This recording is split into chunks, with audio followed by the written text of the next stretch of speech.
Assalamualaikum warahmatullahi wabarakatuh. Nah, teman-teman, kita sudah mau mencapai akhir semester, yaitu pertemuan ke-13.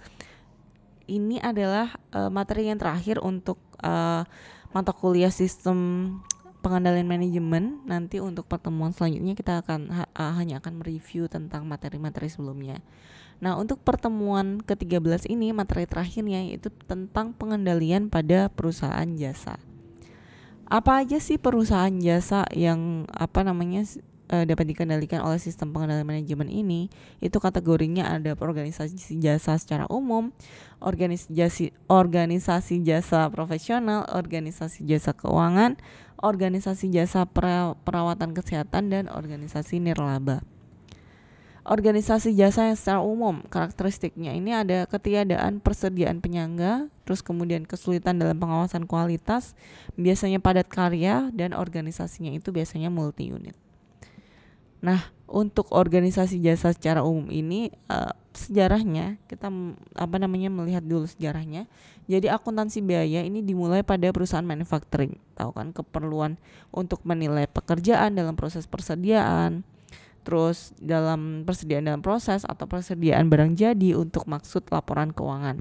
Nah, sistem ini memberikan data mentah yang sangat mudah diadaptasi bagi penggunaan dalam menetapkan harga jual dan bagi manajemen lainnya. Sistem biaya standar kita udah bahas di akuntansi biaya maupun di akuntansi manajemen. Ini adalah pemisahan biaya tetap dan biaya variabel, dan analisis varian dibangun di atas fondasi sistem akuntansi biaya. Banyak organisasi jasa juga yang tidak mempunyai daya pendorong yang sama untuk mengembangkan data biaya tersebut. Sekarang ini sistem kontrol manajemennya cepat sekali perkembangannya, sama dengan pada perusahaan manufacturing. Sedangkan kalau untuk organisasi jasa profesional, di sini karakter khususnya dia punya sasaran, ukuran keluaran dan masukannya, perusahaannya relatif kecil, dan pemasarannya itu lebih baik gitu. Sistem pengendalian manajemennya bisa dilakukan dengan penentuan harga, terus pusat keuntungan dan harga transfer, terus juga strategi perencanaan dan anggaran, pengawasan operasi, mengukur dan menilai prestasinya. Sedangkan untuk organisasi jasa keuangan, ini sektor jasa keuangan itu lebih banyak ke perbankan, misalkan seperti itu. Juga dia revolusi teknologi informasinya itu lebih lebih cepat. Nah, pada sektor jasa keuangan ini kebutuhan untuk pengendalian itu sangat penting, dan krisis keuangan pada tahun 190-an itu akibat pengendalian yang tidak tepat di bank-bank di Asia khususnya seperti itu. Nah, kemudian di tahun 90-an itu ada instrumen keuangan seperti derivatif. Ini dirancang oleh perusahaan jasa keuangan, kadang-kadang menghasilkan jutaan dolar kerugian bagi kliennya.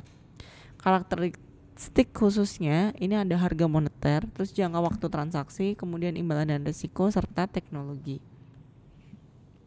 Sedangkan untuk organisasi perawatan kesehatan, karakteristik khususnya ini adalah masalah sosial yang sulit, perubahan di dalam campuran pelayanan, pembayaran pihak ketiga, terus kaum profesional misalnya kayak dokter seperti itu, terus pentingnya pengendalian kualitas. Nah, proses pengendalian manajemennya di sini tergantung pada karakteristik dari perawatan kesehatan tersebut.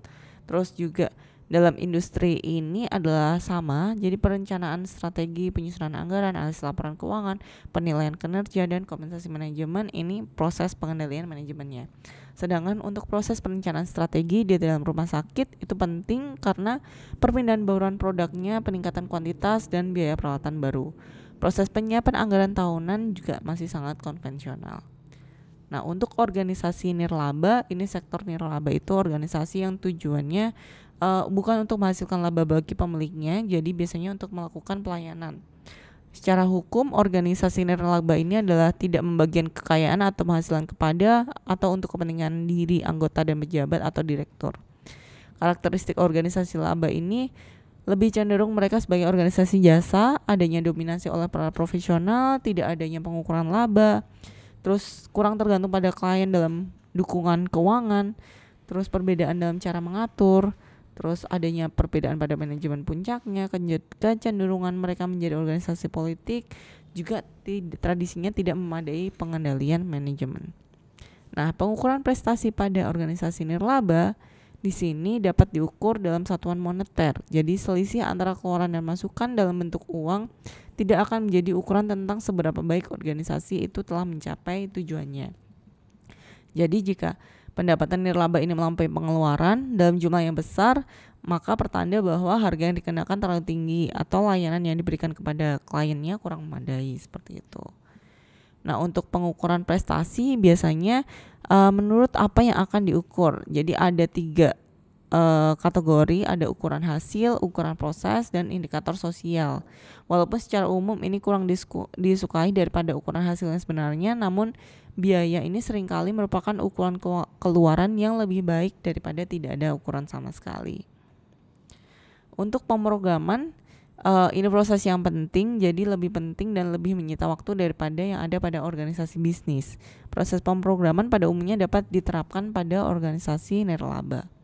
Untuk penganggaran di sini juga lebih penting di sini berorientasi dalam organisasi berorientasi laba. Ini para manajer operasional dapat dengan aman dibiarkan untuk mengubah rencana asalkan rencana yang direvisi itu menjanjikan peningkatan laba. Namun pada perusahaan organisasi nirlaba harus merencanakan agar pengeluarannya ini kurang lebih sama dengan pendapatannya.